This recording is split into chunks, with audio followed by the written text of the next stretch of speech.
Northeast Heavy Truck Owners and Drivers Association জিন্দাবাদ motor শ্রমিকের সম্মিলিত হেমন্ত জিন্দাবাদ মোটর শ্রমিকের উপর হারাহাস্তি নয় চলিব যিকোনো কথাতে মোটর চালকের উপর লোক চাপি দিয়া নয় চলিব যিকোনো কথাতে মোটর শ্রমিকের উপর লোক চাপি দিয়া নয় চলিব জিন্দাবাদ জিন্দাবাদ মোটর শ্রমিকের উপর নির্যাতন বন্ধ করো। আজিৰ যে অনুষ্ঠান এইটো অকল all India road transport federation নহয়, আমাৰ লগত north east heavy truck honours and driver association লগত আছে, আমাৰ লগত আছে মটৰ শ্ৰমিক সেৱাকৰ্মী সন্মিলিত মঞ্চ আছে, আৰু আমাৰ লগত আছে টেক্সি পল্টন বজাৰ হওক বা অন্যান্য হওক টেক্সি চালকসকল আছে, তেওঁলোকৰ ইউনিয়ন আছে, আমাৰ লগত আছে ষ্টেচনৰ ৰেলৱে ষ্টেচনত থকা টেক্সি ইউনিয়নবিলাক আছে, আৰু অন্যান্য মটৰ শ্ৰমিকৰ নেতৃবৃন্দ দুই এজন আহিছে। এতিয়া আমি যিটো দাবী কৰিছোঁ আজি আমাৰ যিটো আন্দোলন, একচুৱেলি আপোনালোকে জানে যে ভাৰতীয় ন্যায় সংহিতা আৰু এক্সট্ৰা দুখন আইন, মুঠতে তিনিখন ফৌজদাৰী আইন যোৱা 1 জুলাইৰ পৰা মানে সমগ্ৰ ভাৰতবৰ্ষত প্ৰযোজ্য কৰাৰ কাৰণে বলবৎ কৰাৰ কাৰণে চৰকাৰে সিদ্ধান্ত গ্ৰহণ কৰিছে, আৰু ইতিমধ্যে শুনামতে দুই এজনক সেই কেছত ধৰা-ধৰি কৰিছে। এতিয়া এই আইনখন কেতিয়া পাছ কৰিছে চৰকাৰে? ডিচেম্বৰ মাহত, যেতিয়া 146জন বিৰোধী সাংসদক বিতৰ্কমূলক অজুহাত দেখুৱাই অধ্যক্ষই বাহিৰ কৰি দিছিল পাৰ্লিয়ামেণ্টৰ পৰা। সেই সময়ত কোনো বিৰোধী নোহোৱাকৈ এই তিনিখন আইন তেওঁলোকে গ্ৰহণ কৰিছিল। আমি এই কথাৰ সম্পূৰ্ণ বিৰোধিতা কৰিছোঁ, কাৰণ ই কেতিয়াও গণতান্ত্ৰিক ব্যৱস্থা বাহাল ৰাখিব নোৱাৰে এই ধৰণৰ প্ৰৱণতাৰ দ্বাৰাই।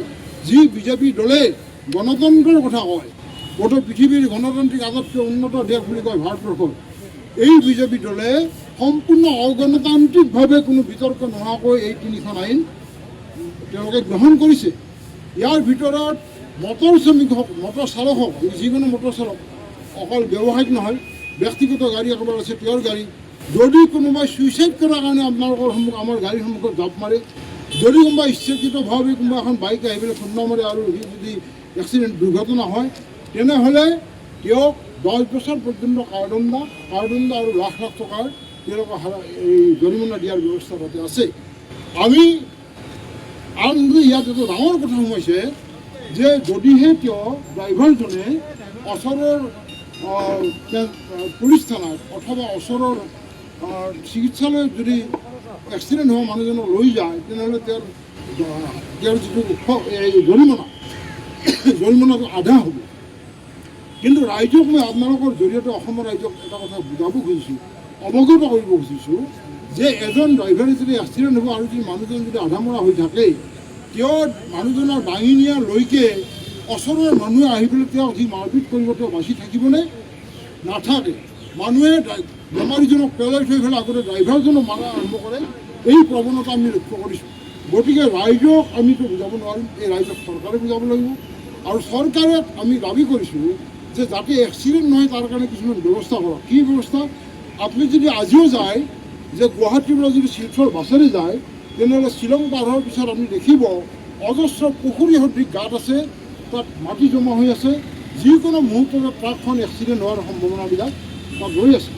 গতিকে আনহাতে আমাৰ গুৱাহাটীত চাওক, আমি এই যান জঁটৰ কথা কয়, যান জঁট কি হৈছে? আজিকালিতো সৰু গাড়ী নাই, আজিকালি এনেকুৱা বিলাসী গাড়ী ওলাইছে যিখন আমি মিনি বাছ বুলি ক'ব পাৰোঁ। এই মিনি বাছ সদৃশ কিছুমান গাড়ী ৰাস্তাত যেতিয়া বেকাকৈ থৈ দিয়ে, আপুনি খ্ৰীষ্টান বস্তি, তাত কোনো অটো ষ্টেণ্ড নাই, তাত কোনো ই ৰিক্সা ষ্টেণ্ড নাই, তেনেহ'লে তাত কিয় ভিৰ হয়? তাত ভিৰ হয় এইকাৰণে যে ৰাতি 9 বজালৈকে একাংশ মানুহ আহি বিলাসী গাড়ী লৈ ৰুটি খাব, ধাবাত খাব আহে, আৰু তাত গাড়ীবিলাক যেনি তেনি থয়, তাত যান জঁট হয়। আমি বিচাৰিছোঁ যে মটৰ শ্ৰমিকক হাৰাশাস্তি কৰাৰ যিটো চৰকাৰৰ প্ৰৱণতা, এই প্ৰৱণতা বন্ধ কৰিব লাগে। ভাৰতীয় ন্যায় সংহিতাৰ যিখন আইন, এই আইনত যিটো 106 ধাৰাৰ উপধাৰা 2, মানে 106 ধাৰাৰ 2 নম্বৰ উপধাৰা, এইটো সম্পূৰ্ণৰূপে বাতিল কৰিব লাগে। এইটো বাতিল কৰি পেলাই পুৰণি ব্যৱস্থা ৰাখিব লাগে, আৰু ড্ৰাইভাৰসকলক চৰকাৰে উপযুক্ত প্ৰশিক্ষণ দিব লাগে আৰু সেই প্ৰশিক্ষণৰ জৰিয়তে যাতে তেওঁলোকে কামটো কৰিব পাৰে এই ব্যৱস্থাটো কৰিব লাগে।